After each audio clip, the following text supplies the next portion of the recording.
Балабақшада балалардың техникалық шығармашылығын, логикалық ойлауын және заманауи цифрлық дағдыларын дамыту мақсатында робототехника кабинеті ашылып, материалдық техникалық базамен қамтамасыз ету жұмыстары жүргізілді. Робототехника кабинеті мектепке дейінгі жастағы балаларға арналған оқу ойын құралдарымен және қажетті техникалық жабдықтармен толықтырылуда. Жабдықтар балалардың жас ерекшеліктеріне сәйкес таңдалып, қауіпсіздік талаптарына сай орналастырылды. Робототехника кабинеті балалардың істен бағытындағы қабілеттерін дамытуға, шығармашылық белсенділігін арттыруға және жаңа технологияларды меңгеруіне мүмкіндік беруде.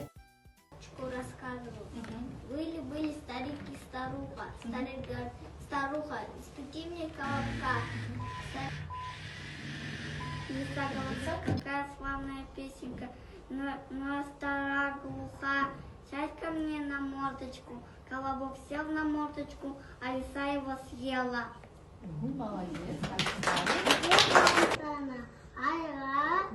Айдагин, Лотостан, Хаскими.